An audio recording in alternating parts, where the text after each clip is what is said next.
Welcome to the message for Sunday, December 1st, 2024. It's the first Sunday of Advent. I'm Pastor Teresa Heiser from the Penns Valley Charge of the United Methodist Church. I'm so glad that we could be together here today. Before we go into our scripture readings for this week, I want to begin with these words of welcome, which are also our centering words for today. The kingdom of God is close at hand. Be alert and see the signs of hope. In our first scripture passage today from Jeremiah 33, verses 14 to 16, the days are coming, says the Lord, when God promises to bring a new David who shall lead Israel out of its sufferings. I'm reading from the New American Standard Bible, copyright 1995. This is a word-for-word translation of the original language. Behold, days are coming, declares the Lord, when I will fulfill the good word which I have spoken concerning the house of Israel and the house of Judah. In those days and at that time, I will cause a righteous branch of David to spring forth, and he shall execute justice and righteousness on the earth. In those days, Judah will be saved, and Jerusalem will dwell in safety. And this is the name by which she will be called: the Lord is our righteousness. The second reading comes from 1 Thessalonians. This is chapter 3, verses 9 through 13. And in this passage, Paul speaks tenderly to the Thessalonians, giving thanks for their witness. For what thanks can we render to God for you in return for all the joy with which we rejoice before our God on your account? As we night and day keep praying most earnestly that we may see your face and may complete what is lacking in your faith. Now may our God and Father himself and Jesus our Lord direct our way to you. And may the Lord cause you to increase and abound in love for one another and for all people, just as we also do for you, so that he may establish your hearts without blame in holiness before our God and Father at the coming of our Lord Jesus with all his saints. We end the reading today in the book of Luke. This is chapter 21, verses 25 to 36, and this is speaking to the return of Christ. Now, toward the end of Luke's gospel, Jesus does speak of the end times. He speaks about signs and foreshadowings, saying, "Your redemption is drawing near." Jesus said, "There will be signs in sun and moon and stars, and on the earth dismay among nations, in perplexity at the roaring of the sea and the waves, men fainting from fear and the expectation of the things which are coming upon the world, for the powers of the heavens will be shaken. Then they will see the Son of Man coming in a cloud with power and great glory. But when these things begin to take place, straighten up and lift up your heads, because your redemption is drawing near." Then he told them a parable. "Behold the fig tree and all the trees. As soon as they put forth leaves, you see it, and know for yourselves that summer is now near. So you also, when you see these things happening, recognize that the kingdom of God is near.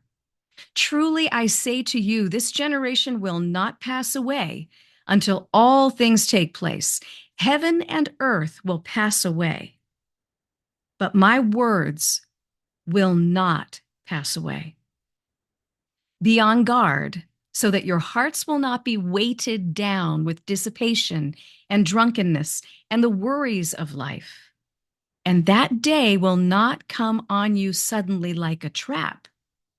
For it will come upon all those who dwell on the face of all the earth. But keep on the alert at all times, praying that you may have strength to escape all these things that are about to take place, and to stand before the Son of Man." This is the word of God for the people of God. Thanks be to God.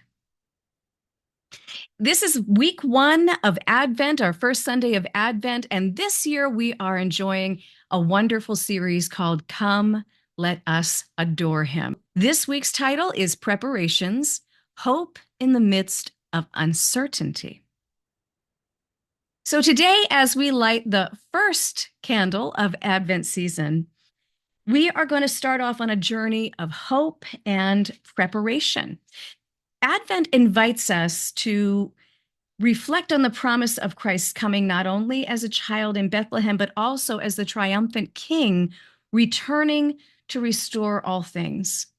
The scripture passages for this week weave this tapestry of preparation, hope, and the call to deepen our commitment to God's work, something we've really been focusing on in the last several weeks when we were really talking about that path of discipleship, how we are committed to putting our hands to the plow. So Jeremiah reminds us of God's promise to fulfill his covenant to bring justice. Paul writes to the Thessalonians about standing firm in their faith, abounding in love, and living blamelessly in preparation for Christ's return. And Luke's gospel points to cosmic signs, warning us to be vigilant and prepared even amidst chaos. So we're going to begin in Jeremiah.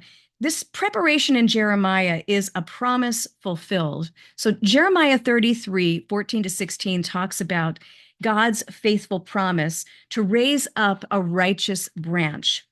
And that righteous branch will be from David's line. It's going to be a king who will execute justice and righteousness. For those in Jeremiah's time, the promise was a beacon of hope in the midst of exile and great despair.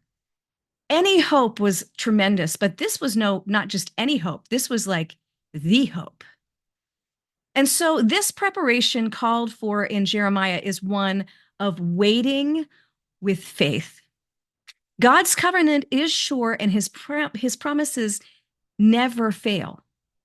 And so there is great hope found in that. And that should spur us on to, waiting is hard. Patience is harder. But in our current times, we often find ourselves impatient. Amen. We find ourselves longing for justice and peace in a fractured world. And Advent reminds us that our waiting is not to be passive. We're not waiting on all of these other things to happen. We're not sitting back and waiting. It is to be an active waiting, an opportunity to align our lives with God's vision of righteousness. It's kind of like being prepared to hit the ground running. With steps that we can take even now, we can prepare the way for justice in our communities, which is really something that we want to do. So in preparation in Thessalonians is a little bit different because it focuses a lot on abounding in love. So Paul's prayer in 1 Thessalonians 3, verses 9-13 urges the church to abound in love for one another and for all. Now it's interesting that it didn't just say for all, it said for one another, because that is something you can measure. We know how we abound in love with the people that we know and love. But then we're supposed to expand that to others. But it also asks that we strengthen our hearts so that we can be blameless before God. We want to be mindful and intentional and cautious and careful. Are we going to make mistakes? Of course we do, because we're human, but we're striving to really do our best in that time. Preparation here is relational, as I said. So it's about building community that's rooted in love, but also rooted in holiness. We don't want to love someone by cheering them on to do the wrong things, right? So this is where the holiness factor comes in. We want to love other people well, and we want to be there for them, and we want to be a positive force. And sometimes that might mean a little bit of holiness being introduced to situations. We might have to have hard conversations, but it is a relational thing. It's that kind of preparation. So Paul's emphasis is not only on the individual readiness here, but it's also on the collective witness of the church. And again, not the passive kind of waiting and preparation, but an active one. So this Advent, consider how we as the church can be a beacon of love in a weary world. Are we cultivating a love that reflects God's glory? Are we encouraging one another to live with integrity and hope? Paul's words remind us that our preparation involves both inward reflection and outward action. And always the outward action must be a reflection of that inward reflection first, because the things that we do, we do want to be prayerfully led. Amen. We don't necessarily want to be, spontaneity is good, but we still want to make sure even in our what, there's a word there. What is it? Spontaneous moments. I knew I'd get it in a minute. Even in our spontaneous moments, that we're still being faithful, that we're still making sure that we're being mindful about holiness. And then finally, we hear in Luke, the kind of preparation here is vigilance, which that is a certain kind of preparation for sure. We need to be vigilant. We need to be prepared, and we need to know what we're looking for. So Luke 21:25-36 paints a very vivid picture of tumultuous times. Signs in the heavens, distress among nations, people fainting with fear. Yet Jesus calls his disciples to stand up and raise your heads, because your redemption is drawing near. So the preparation here is one of watchfulness and courage, even as the world seems to unravel. And we've experienced times like that, haven't we? We are called to remain steadfast, to keep ourselves, right? Keep ourselves. Don't lose yourself. The fainting away part is something that really speaks to me as a visual, because fainting away just means that you just drop, right? You just drop in place, no action, no reaction, no response, no nothing. And we can't do that. That's, I'd say, the opposite of vigilance. So this preparation is watchfulness, it's courage, no matter what is going on around us. We need to remain steadfast in holding on to the hope of Christ's return. Today, as we face global uncertainties, we face economic instability and unrest in many different places and ways, Jesus' words can really resonate for us deeply. How can we, followers of Christ, be a light in dark times? And, well, Advent often invites us to that certain period of staying awake and refusing to despair. I'm just choosing not to despair. I should remove the word just, because it's not always easy. And just sort of makes everything that comes after it seem like it should be easy. It's not. So I'll do that again. Advent invites us to stay awake, to refuse despair, and to put our hands to that plow, holding on and following the word of God, so that we can sow the seeds of hope and faith and love for the wonderful and amazing purpose of the glory of God. So, meditating on hope this coming week, this first week of Advent, let us meditate on the ways that God calls us to prepare. So, number one, through faith. That's how we can prepare, through faith, trusting in the promise of God, just as Jeremiah proclaimed. We can also prepare through love, building relationships that reflect the heart of Christ, the way that Paul encouraged. And finally, we can prepare through hope.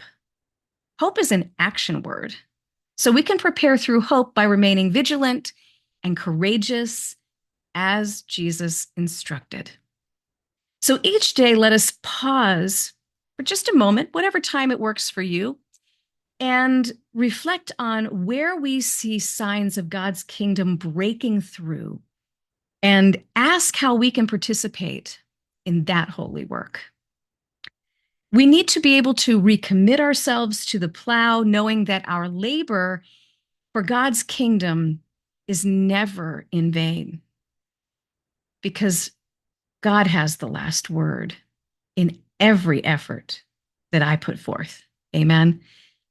Advent is not merely a season of waiting, it's a season of preparation.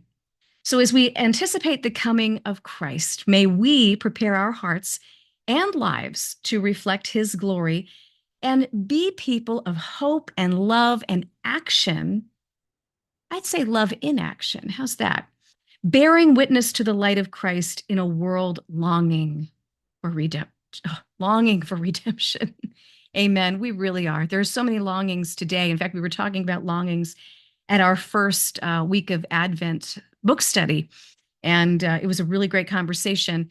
I would encourage you, if you would like to read the book, it's On the Way to Bethlehem, and it's a really good book. I love history, and I like how history can kind of bring, especially locations, because this is about a little bit more of a deeper dive on the cities that are the focus of the Christmas story and how they factor in, like what is the context there.